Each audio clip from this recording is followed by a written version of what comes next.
Hey y'all, welcome back to Twin Oaks Family Farm. Thanks for joining us here on our YouTube channel and here at our home place. We're in Southeast Ohio, USA, and it's February 15th, 2025. I like to call this time of year planting season because it's just a little too early for us to have planting season for putting out a garden for things like our vegetables and flowers and ornamentals. So a lot of us in climates like ours here in Southeast Ohio spend this time of year during winter planning for planting. So a couple weeks ago, about 10 days ago, I couldn't put it off any longer. I wanted to go ahead and get some seeds ordered for flowers that I want to plant. We're also thinking of things like green beans, tomatoes, potatoes, peppers, squash, cucumbers, some of our favorite vegetables to plant, produce, and preserve. But I really love cut flowers. I love to have cut flowers around the home, and a lot of florals are actually edibles. I don't have a lot of experience with using cut flowers as edibles, but it's something really interesting to learn about, and I know that some of the flowers that I picked out are used as edibles, so that'll be interesting to learn new things about those. But I ended up going ahead and ordering some florals from 3 different sources. We got one of our orders in, so I want to show you what we got in, and I'm going to be researching these things a little more and figuring out best way to plant them, where we want to plant them, and what we're going to plan to do with them. But before I show you the seeds that we got, the 3 places that we've put out orders to so far on seeds included Baker's Creek heirloom seeds or Baker's Creek rare seeds, maybe some combination of that, but I think people recognize it as Baker's Creek. And we also put out an order to Mary's Heirloom Seeds based in Texas and M.I. Gardener based in Michigan. So the order from Baker Creek arrived yesterday, and I'm excited to show y'all what we ordered. And it was really neat too. They offered some free seeds in the order. I suppose like with every so many packets ordered or every so many dollars spent, maybe you got some free packets. So the free packets in our seed order included Coral Carrot and Landis Winter. So we'll be learning about those 2 varieties. Carrots I haven't had a lot of success with. Lettuce we've had some good success with, but we're gonna try both of them. So I noticed as I looked at the seed packets that I apparently was into like a dark burgundy and plum and pinks as far as color tones in these different plants. But real quick, taking a look at what we picked out. So zinnias, I've heard it pronounced zinnias and zinnias, both ways, and salvia. So both of these, as far as I know, are annual varieties. In these zinnias, the Oklahoma varieties are like button size, like an inch bloom. So those will be fun to grow and to be able to use in cut flower bouquets here. Both of these, I believe, are somewhat deer deterrent. So nice variety to plant even around some of our vegetables because we're going to get some benefit from some deer deterrent potentially. So want to show you this one, Morning Glory. So that's something that I expect will creep and vine. So we have some plans for it, and I'll tell you about that at the conclusion of the video more so. It says chocolate, but the coloring on the seed packet and on the website kind of does look like burgundy. So it'll be fun to see how it actually turns out. I got these hoping to attract hummingbirds to them as well as butterflies. Also with this cherry caramel phlox, let's get out of the way of the shadow there to some extent. This is not so much, I don't believe, a creeping phlox, but more of a compact, I don't want to say bush, but I expect there to be a little bit of stem length with that. So this will be my first experience with a phlox more for like a cut flower rather than a ground cover. So interested to see how that one grows. And then these, well, okay, so these snapdragons and these nasturtiums have something in common. I didn't get them for edibles. I got them for really for ornamentals. I got these for like companion planting, the nasturtium. I got them kind of for companion planting around other plants, and I got snapdragons because I like them as cut flowers. This Orange Wonder snapdragon was the only one where I kind of varied from that burgundy color scheme for some reason, but I do think that's going to be a really gorgeous plant. But nasturtiums for sure are edible. All parts of the plant are edible and really desirable as edible flowers.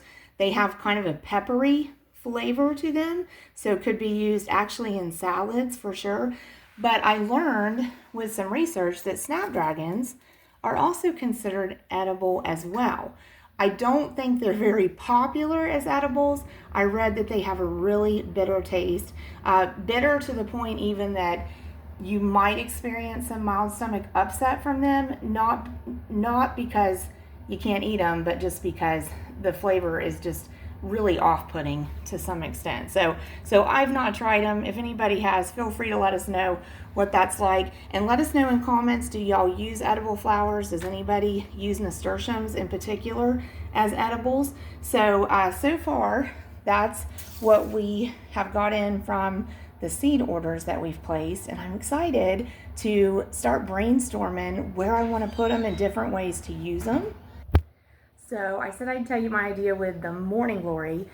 Actually plan to, and gonna try to do this also with some other seeds for loofah gourds, but gonna try to get some very large, long cattle panels and actually prop them up in such a way that they're leaning against the south face and maybe the east face of our meat bird barn out there, and secure them so that they're actually going to stay, and try to plant the loofahs and try to plant some of these morning glories in different spots with those in such a way that they climb and vine up those cattle panels. So I'm excited to do that. Also had a brainstorm for maybe with some other things, probably like cucumbers, maybe taking pallets, and I'm gonna have to get some of my guys to weigh in on if we can do this. Drew in particular is really good with taking something like a pallet and doing something creative with it, so he'll definitely be able to tell me if we can make this work. But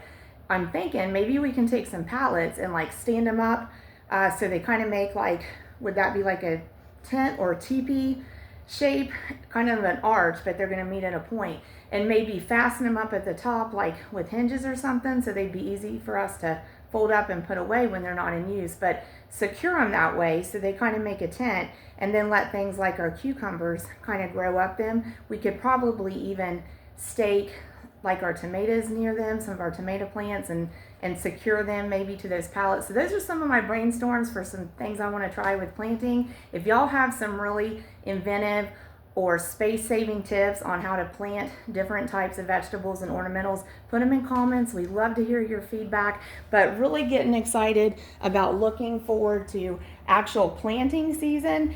But planting season is a great opportunity to think about what we want to produce and if we're able to utilize it and preserve it.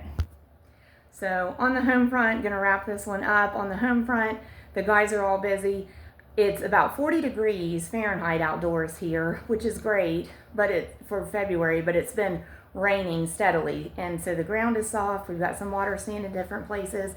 I think they're talking about 2 to 3 inches of rain over this weekend. My husband actually is like a road crew and township crew for our township here where we live.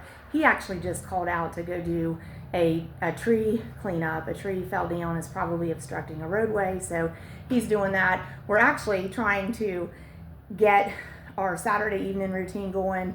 It's late in the day on a Saturday, and we're going to go worship at Mass this evening, but he's got that call come in to go take care of the tree. He should be able to get back home in time for us to keep the plans that we have, but if not, and we miss the Mass that we intend to go to, we'll go to another Mass, because here at our house, one of the mainstays of our lifestyle is going to worship every weekend and setting that time aside with intentionality to honor God.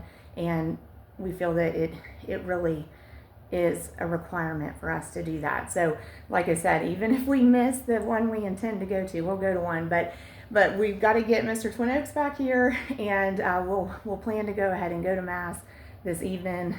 And if we just have to adjust time in church, we do that. But they've been working on tagging calves this morning back at the farm, and they got firewood cut a couple days ago, for like a week's supply. So we're in good shape for right now on that.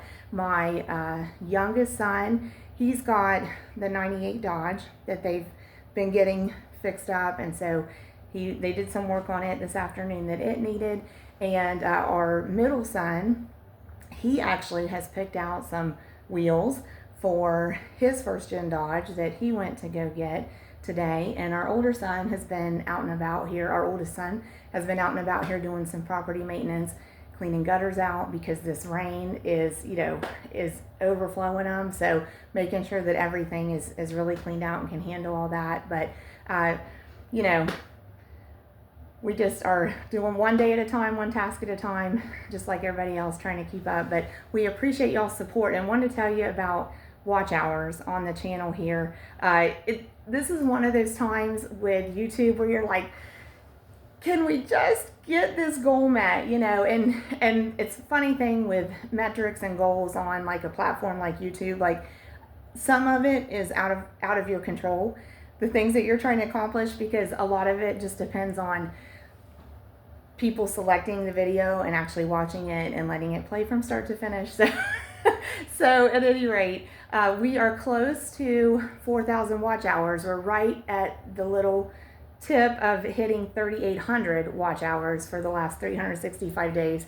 And it has been like all week. It's been creeping up from like 3768 watch hours, trying to see this 3,800 hit. So, even this morning it was 3,798 watch hours in the last 365 days. And it's a feeling like, can we just see 3,800 so we can keep moving on and hopefully see 4,000 watch hours in the last 365 days. Hopefully see that soon. But honestly, it's one of those things where you're just anticipating it, because it is we're steadily seeing the watch hours increase, about 10 watch hours per day on average. So, so if we have 200 watch hours more to get to that goal, then, we can run that math and we can kind of estimate when that's going to happen. And just trying to be consistent and true to what we're representing in our videos. We're just sharing our small farm life, rural lifestyle.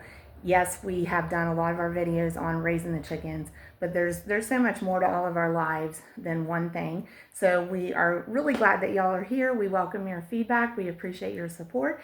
And tell us what you think about the different things that we picked out, about the source, in this case, Baker Creek Heirloom Seeds. If you have any experience with them, definitely give me your tips on carrots, growing carrots. We don't have super soil for growing carrots, so we're going to have to be a little bit inventive there. And we do have some raised beds we could use that do have really good soil that might work for that. But give me your tips. Also, give me your tips on lettuce. We've gotten lettuce to grow well, but always willing to learn something new. So when we get the other seeds from Mary's Heirloom Seeds and from M.I. Gardner, we're going to share those with y'all as well. One of the things I'm excited about is a mix of seeds, especially for a poultry garden with herbs for chickens, etc. So check back in with us. God bless y'all.